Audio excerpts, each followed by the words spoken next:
Hemos estado en el ambiente de oración. El Santísimo estaba expuesto aquí, así que me gustaría empezar este encuentro también con la oración en el mismo ritmo, en el mismo ambiente. Podéis cerrar los ojos. Con el corazón abierto, el espíritu abierto, poneros ante la Virgen María. La Virgen nos ha dicho tantas veces, yo estoy con vosotros. Dios me ha permitido estar con vosotros. Dios me ha mandado para guiarlos. Nosotros también decidámonos conscientemente de estar con ella. Pongamos ante ella todo aquello que llevamos en nuestro corazón, lo que conocemos y lo que no conocemos, lo que no sabemos. Que ella con su manto maternal lo abrace todo. Pongamos a nosotros mismos, nuestras vidas en sus manos. Pongamos nuestras familias, nuestras comunidades, nuestros miedos, heridas, enfermedades, dolores, alegrías y tristezas. Que ella se lo lleve todo a su Hijo Jesús. Virgen María, Madre nuestra, Reina de la paz, sé tú la Reina de nuestra paz, de nuestro corazón. Tú que eres llena de gracia, tú que eres la esposa del Espíritu Santo, ora con nosotros, ruega por nosotros. Tantas veces nos ha dicho, pedid al Espíritu Santo, el Espíritu de la verdad. Pidámoslo nosotros también. Ven, Espíritu Santo, ven por la poderosa intercesión del corazón inmaculado de María, de tu esposa amada. Puedes repetir en tu corazón, ven, Espíritu Santo. Ven en mis pensamientos, mis emociones, ven en mis nervios, en mi cuerpo, mi sangre, en mi conciencia y subconsciencia. Espíritu Santo, inspírame con tu aliento de la inspiración, que piensa positivamente, que crea en el bien. Versa de mi corazón, de mi mente, todos los pensamientos negativos, pesimistas, todo lo que nos agobia.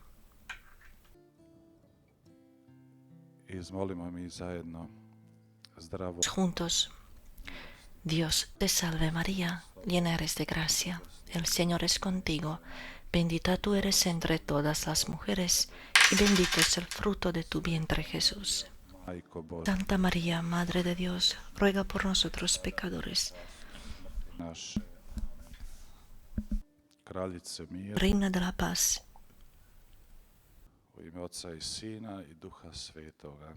Santo.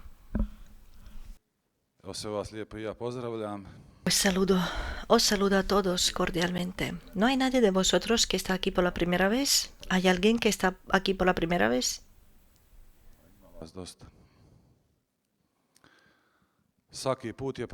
Cada vez es la primera vez. Estuve por la primera vez en Medjugorje en 1982, en el siglo pasado. Entonces tenía 13 años y vine por la primera vez caminando con mi madre, ya difunta ahora, que en paz descanse. Y recuerdo esa primera vez, había tanta gente y me dolían las piernas porque yo caminé 40 kilómetros. Y así intenté ir cada año, por lo menos una vez. En ese tiempo no habían tantos coches como hoy. Tenía mis planes, mis oraciones, mis intenciones. Todo lo que yo pedía, la Virgen no lo escuchaba. Nada de lo que pedí yo, la Virgen no lo escuchó. Así que no me pidáis a mí que rece por vosotros, porque no lo va a escuchar. Roma. Pero yo nunca pedí, nunca quería ser fraile, yo quería otra cosa. Puedo decir que la Virgen es culpable, para decir así, entre comillas, es culpable que yo soy fraile. Y entonces vi que mis oraciones eran pequeñas, eran chiquitas, mis deseos eran pequeños, mis oraciones eran egoístas, pero los deseos de Dios para nosotros son enormes. Y en la vida, para aprender a conducir un coche, tienes que sentar y conducir. Así también en la vida, para aprender a orar, tenemos que atrevernos a orar. Y entonces vemos cuánto no sabemos y cuánto más podemos crecer y progresar en ese camino. Recuerdo de esa primera vez.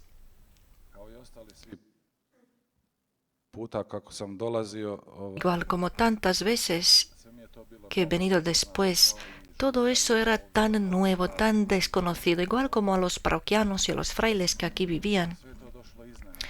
Todo eso vino de repente, inesperadamente. Nosotros no hemos invitado a la Virgen aquí, sino ella ha venido. Dios siempre tiene la iniciativa, no nosotros. Y ella como la madre nos invita. Y cuando hoy escuchamos y leemos sus mensajes, vemos que hasta el día de hoy son actuales, aunque fueron pronunciados hace 40, 30 o 20 años. Igual como la palabra de Dios es siempre actual. Y siempre nueva y siempre joven, independientemente que parezca demasiado humana. Los mensajes de la Virgen son muy sencillos. Repiten, nos puede parecer. A veces me preguntaba, pero Virgen, ¿por qué no dices algo nuevo? Di algo nuevo, algo más interesante. Porque los mensajes de la Virgen son como las señales en tráfico que enseñan el camino. Las entendemos tanto cuanto caminamos, cuanto los ponemos en nuestra práctica en la vida. Y si somos sinceros, lo que es más difícil en la vida y lo que la Virgen dice, no es algo nuevo, no es algo desconocido. Ella no inventó una nueva enseñanza.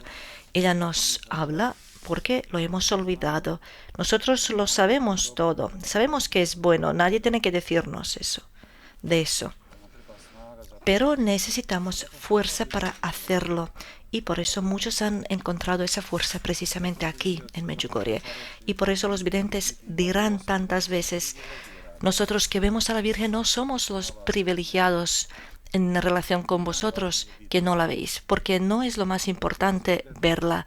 Lo que ven los videntes es una gracia gratuita, para decir así. Y ellos, igual como yo, como tú, ellos también son llamados a responder, a caminar en el camino de la fe. Por eso Jesús dice: pedid, llamad, buscad. Jesús no ha dicho: dormid vosotros tranquilamente y yo estaré velando sobre vosotros, para que no vengan los mosquitos. No. Porque Dios nos puede dar solamente lo que le pedimos, lo que buscamos, deseamos. Nos puede dar y nos quiere dar, pero cuando Él decida y no nosotros. Nosotros podemos tener disposición de algo. Jesús, cuando nos enseñaba, no dijo orad así y ya, sino la oración, porque la oración no es una magia, no es una fórmula mágica, sino Él dice: perseverad. No ha dicho: se va a salvar el que comience bien, sino el que persevere hasta final. Perseverar hasta final.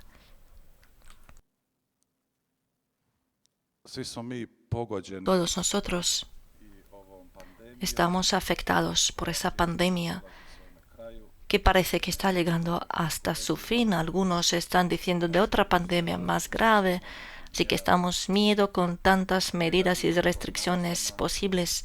Estamos afectados por el pronóstico negativo, por la guerra, porque todos estamos involucrados. El bien del otro es nuestro bien y el mal del otro es nuestro mal.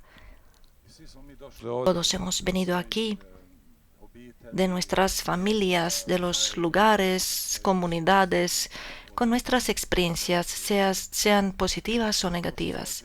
Hemos venido de un contexto que quizás no es cristiano, porque vemos que hoy en día, especialmente en Europa, la cristianidad prácticamente está desapareciendo.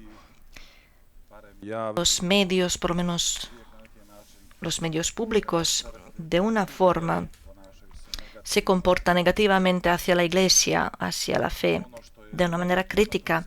Y todo lo que es negativo es interesante a los medios, al mundo, a la televisión, al Internet. Pero en esa Iglesia de Dios, que está hecha de los hombres, también hay cosas negativas, desgraciadamente. Entonces, todos los escándalos posibles que han pasado en la Iglesia han empeorado o han oscurecido la mirada de todo lo bueno y lo divino. He venido aquí a este lugar del que la Virgen ha dicho: deseo crear un oasis de la paz aquí, y allí donde está un oasis de Dios, allí también está actuando el Satanás, porque como se dice, donde Dios construye la iglesia, el diablo pone su tienda.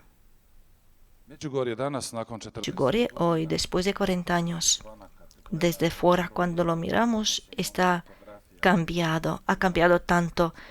Cuando comparamos Medjugorje en las fotos desde los primeros años, pues es casi irreconocible hoy. Por eso alguien dirá: Medjugorje se ha convertido en business, en negocio, Medjugorje se ha convertido en la economía, en el dinero. Hay también aquellos que vienen a Medjugorje por dinero y por el negocio. Pero siempre digo: lo que buscas, eso lo encontrarás. Si buscas el negocio en Medjugorje, lo vas a encontrar. Si buscas la iglesia, la gracia, igual la vas a encontrar. Porque al hombre se le dará lo que él más quiere.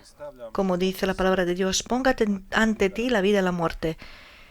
Tú elige. Cuando yo estuve aquí en Medjugorje, me acuerdo de un grupo, creo que eran de Latinoamérica. Yo cuando terminé mi charla, una mujer me preguntó: Padre, ¿se van a salvar aquellos que nunca han estado en Medjugorje? Me pareció muy extraña la pregunta y pensé: pues esta no me entendió nada de lo que yo decía. La Virgen nunca ha dicho: venid a Medjugorje. No hay ningún mensaje que diga: venid a Medjugorje y seréis salvados. Venir a Medjugorje es fácil. Para otras personas es un poco más difícil, si es un viaje largo. Pero la Virgen está diciendo una cosa mucho más difícil. Está pidiendo cosas más exigentes que no son tan fáciles de cumplir, pero es posible con la gracia de Dios. Porque todos nosotros, en este tiempo de Cuaresma, nos hemos pues alejado ahora un poco del comienzo de Cuaresma, pero todos somos como israelitas en el desierto. Cuando Dios los sacó de Egipto, no les dijo: os voy a liberar de cada desgracia, del hambre de las serpientes, sino les dijo: yo estaré con vosotros. A pesar del hambre, a pesar de las serpientes, no era fácil estar en el desierto, pues nosotros también estamos caminando a través de esta vida como a través de un desierto. No estamos todavía en la meta. Por eso la Cuaresma nos dice que todavía no hemos venido a la meta. Y ese camino nuestro a través del desierto se consiste de las pandemias, de las guerras, de las enfermedades, de las cruces, de todo aquello que nos toca vivir. Pero todo eso es parte de nuestro camino. A través de esta vida y en esta tierra, pero Dios nos prometió que nunca nos va a abandonar. La Virgen dice: yo estoy con vosotros. Y eso es verdad. Pero nosotros podemos no estar con ella y no estar con Jesús. Con la forma de cómo nos comportamos, con las oraciones o no oraciones, nos podemos alejar. Sabemos también que los israelitas murmuraban en el desierto contra Moisés, contra Dios. Puede pasar a nosotros también, que murmuremos, que reprochemos, que no entendemos, que nos quejemos. Y algunos explican esta pandemia como el castigo de Dios. Yo no me atrevo a explicarlo así, sino yo más bien veo una oportunidad para la conversión, una oportunidad para hacer el bien, para crecer en el amor hacia Dios y hacia el prójimo. Porque siempre es peligroso explicar de un lado solamente todo lo que nos toca. ¿Cómo explicar el sufrimiento de los inocentes que no han pecado nada y tienen sufrimiento, enfermedad, una cruz? Es que no hay respuesta sencilla a eso. Y Jesús mismo nos responde a eso. Cuando leemos el último mensaje, estoy inspirado por el último mensaje de la Virgen, que es muy fuerte. Es fuerte cuando ella menciona a Satanás. Y la Virgen lo ha dicho muchas veces, no solamente en el último mensaje, tantas veces en estos años ha dicho. Y por eso me gustaría empezar con un pasaje de la carta a los Efesios, Efesios 6, 10 a 17. Es de la carta que Pablo escribió cuando estuvo en la esclavitud, en la cárcel. Por lo demás, fortalécense con el Señor y con su fuerza poderosa. Vístanse la armadura de Dios para poder resistir los engaños del diablo, porque no estamos luchando contra seres de carne y hueso, sino contra las autoridades, contra las potestades, contra los soberanos de estas tinieblas, contra las fuerzas espirituales del mal. Por tanto, tomen las armas de Dios para poder resistir el día funesto y permanecer firmes a pesar de todo. Cíñanse con el cinturón de la verdad, vistan la coraza de la justicia, calcen las sandalias del celo para propagar la buena noticia de la paz. Tengan siempre en la mano el escudo de la fe, en el que se apagarán los dardos incendarios del maligno. Pónganse el casco de la salvación y empuñen la espada del Espíritu, que es la palabra de Dios. Pues en este pasaje vemos que Pablo, para nuestra existencia, nuestra vida, ha puesto en una categoría del combate, del estado de la guerra, donde él dice: no luchamos contra el hombre de carne y hueso, sino contra las autoridades, contra los soberanos de estas tinieblas, que superan nuestras fuerzas. Pablo mismo dice en la carta a los Romanos sobre otra lucha interior que pasaba dentro de él mismo. Es la carta a los Romanos, donde él dice: yo sé que es bueno, mi hombre interior está de acuerdo con la ley de Dios, lo que está grabado en nuestra naturaleza, pero siento y veo que el pecado vive en mis miembros, en mi cuerpo, en mí. Y por eso él dirá: soy hombre miserable, ¿quién me salvará de este cuerpo mortal? Pero no se queda en eso, ay de mí, sino dice: gracias a Dios por nuestro Señor Jesucristo, porque Él es aquel que puede vencer en nosotros, que nos puede dar la libertad y la paz. Por eso al final de su vida, Él dirá: vivo, pero ya no vivo yo, sino es el Cristo que vive en mí. Eso es nuestro camino de la santidad al que nos llama la Virgen. Es nuestro ideal. Pero cuando nos encontramos al pie del monte de la cruz mañana por la tarde, cuando estemos al pie del Križevac, pues Križevac parece grande y alto, hay que subir hasta allí, hay que pasar la tortura, pero cuando uno llega encima, siente la alegría, la libertad, la mirada es diferente, es más amplia, el aire es más puro. Así también es el sentido espiritual. Dios no nos prometió poner asfalto en todos los caminos por donde pasamos. Prometió solamente que Él se quedará con nosotros. Y cuando Dios llamó a María de Nazaret, la esposa de José, para ser la madre de su hijo, Él no le profetizó, no le descubrió lo que le espera en el futuro. Dios, Espíritu de Dios, nunca lo hace. No nos descubre, no nos revela el futuro. Porque si le hubiera dicho, quizás la Virgen se hubiera desmayado. Si una ama de casa ve cuántos platos tiene que lavar, pues se desmayaría. Pero paso por paso, día por día, y subimos a la cima del monte. Subimos despacio. En la vida espiritual no hay saltos grandes, hay pasos pequeños. Y por eso es importante la perseverancia. La perseverancia salvará vuestras almas. Dice San Pablo sobre este estado de guerra. Quizás escribe esta carta mirando a un soldado romano y utiliza precisamente estas imágenes del equipo militar que aplica en la realidad espiritual. Y por eso menciona precisamente, dice, cíñense con el cinturón de la verdad. Hay que ciñarse con la verdad, porque la verdad es solo lo que nos puede guardar, solamente la verdad. Y no es fácil siempre llegar a la verdad de nosotros mismos ante Dios. Por eso San Francisco decía, Señor, ilumina la tiniebla de mi corazón.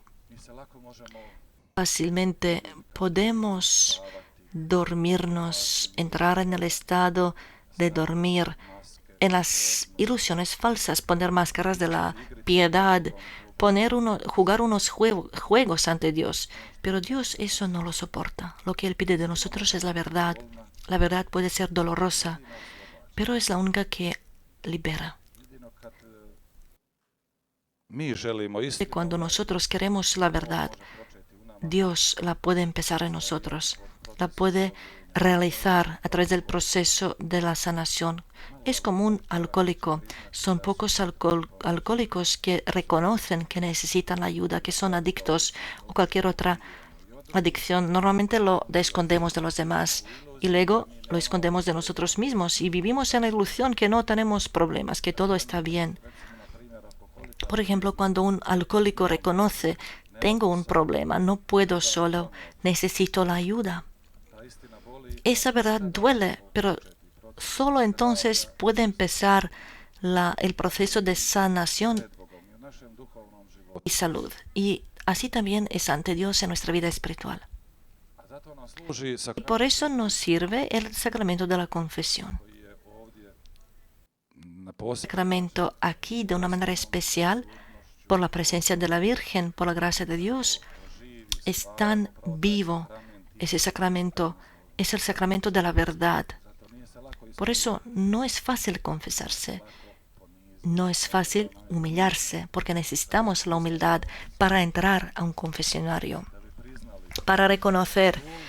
Eso es doloroso, pero cuando salgamos del confesionario sentimos que somos más ligeros, alivio, y eso no nos puede dar ninguna psiquiatría, ningunos medicamentos, solamente el Señor nos lo puede dar a través de su gracia. Hoy, de una manera especial, este sacramento de confesión está descuidado. Señor que me dice, yo me confieso directamente con Dios. Parece mucho más fácil y más sencillo. Pero eso no es la confesión. ¿Quién le va a dar la seguridad que quizás no está confesando así solo a sí mismo? En el sacramento de la confesión tengo la seguridad porque Jesús mismo ha establecido, ha regalado este sacramento a nosotros. El sacramento de la misericordia, de la verdad, del amor. Y por eso Pablo dice, cíñense el cinturón de la verdad. Y la verdad es su palabra. Eso quiere decir, cíñense la vida con la palabra de Dios. Y por eso la carta a los Hebreos dirá, la palabra de Dios está viva, es más fuerte que la espada. Pero también a veces nos pone en una crisis si estamos pasando tiempo con ella. Y una crisis es algo positivo porque siempre quiere nuestra sanación, nuestra liberación. San Pablo dice en este pasaje, vestirse la coraza de la justicia. Vestirse.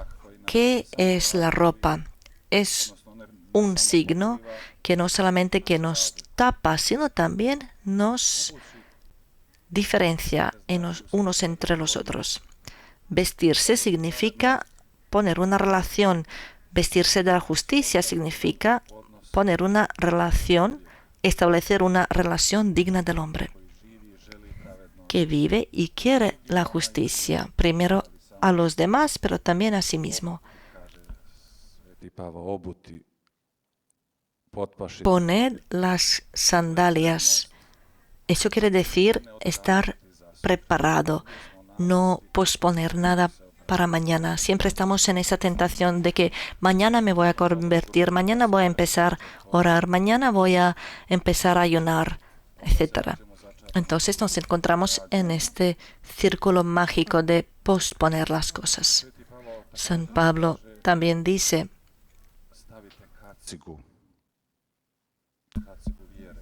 poned el casco de la fe. El casco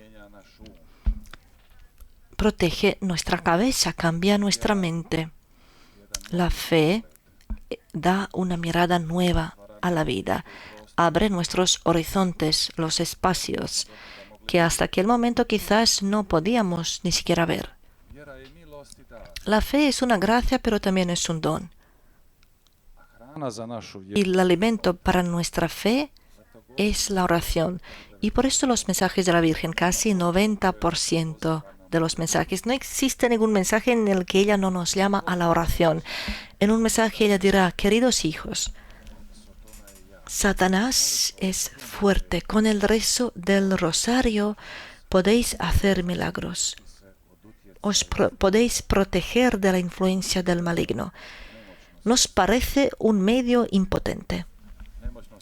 Nos parece poco impotente en las categorías humanas, pero las miradas de Dios son diferentes. Si yo creo que Dios sostiene todo el universo, que Dios sostiene la historia humana y nuestras pequeñas vidas en sus manos, que Él puede volver todas las cosas al bien, el rezo del rosario es una entrega, es una confianza. La Virgen llamaba a esta oración casi en todas sus apariciones, en Fátima, en Lourdes y también aquí en Medjugorje. El rosario es una oración muy sencilla, pero también difícil. Cuando uno empieza a rezar el rosario, empieza a bocetear, uno le entra sueño, vienen tantos pensamientos y desgraciadamente muchos lo dejan de rezar el rosario. Y es una lucha, es una arena. El rezo del rosario no provoca la distracción, sino la oración nos descubre que nosotros estamos distraídos. Con el cuerpo estamos presentes, estamos aquí en este salón, pero nuestros pensamientos, nuestro espíritu puede desviarse. Y es difícil estar aquí y ahora. Siempre estamos o en el pasado o en el futuro. Nuestra alma no es un aparato que funciona cuando aprietas un botón. se necesitan unas condiciones para que nuestra alma, nuestro corazón pueda actuar. El rezo del rosario se parece a nuestra vida cotidiana. Cuando miramos a nuestros días que vivamos desde la mañana hasta la noche, son muy parecidos. Cada día empezamos de nuevo. Pues es parecido con el rezo del rosario. Siempre hay que empezar de nuevo. A muchos les puede parecer que el rezo del rosario es muy monótono, aburrido.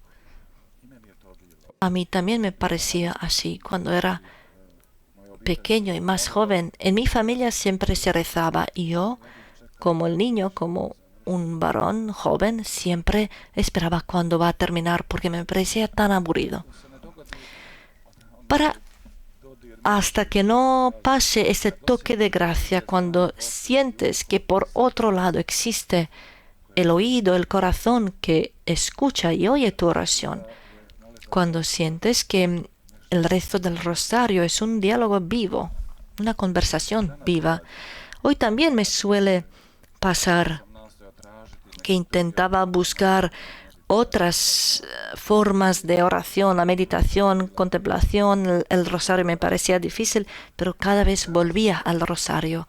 Hoy también, hasta el día de hoy, lucho con el rezo del rosario. Hoy también me atacan las distracciones. Pero cuando viene una distracción, pues siempre vuelve, regresa. Y es una lucha constante. Hay que practicar, hay que tener mucha disciplina. Significa practicar tu propia voluntad y tu corazón y pensamientos. Y en mi caso yo veo que estoy progresando con unos pasos muy pequeños y muy lentos, pero voy adelante hacia la cima. Es difícil liberarse de los pensamientos, especialmente en la oración. Como una vez un peregrino decía al Padre Slavko, Padre Slavko, tengo problemas con la distracción en la oración. Y el Padre Slavko le dijo, solamente aquellos que oran, que rezan, tienen el mismo problema. Pero la distracción no es solamente problema de la oración, sino también en la vida. Tantas veces buscamos las gafas o lentes y están en la cabeza. La distracción. Por eso el rezo del rosario ayuda. Existe un cuento que habla de Santo Bernardino de Siena, que hablaba de un monje y él apostaba que iba a rezar el rezo del Padre Nuestro desde el principio hasta el final, pensando en cada palabra pronunciada y que no le vendrá ningún otro pensamiento. Y como el premio va a recibir un caballo. Hoy quizás podría recibir un Mercedes, un Porsche, pero en ese tiempo el caballo era el premio. Y empezó a rezar y llegó hasta mitad y dijo, hermanos, no puedo mentir ante Dios. Me vino el pensamiento que si con el caballo viene también todo el equipo, en medio del Padre Nuestro. Pues intentadlo y vais a ver que no es tan difícil. Pero también es la práctica. Practicar cualquier deporte, cualquier música, por ejemplo, tantas veces tienes que practicar, tocar y jugar. Si quieres crecer en la fe, en la esperanza, profundizar tu relación con Dios, hace falta practicar, tener un motivo y la meta. Y eso es el rezo del rosario que nos abre a Dios para que Él pueda hacer su obra en nosotros. Pues ahora vamos a cantar una canción para que os despertéis un poco. Yo tengo un don, no sé si eso es una carisma o lo que sea, pero cuando hablo siempre pongo a las personas a dormir. Tantos no pueden dormir sin una pastilla.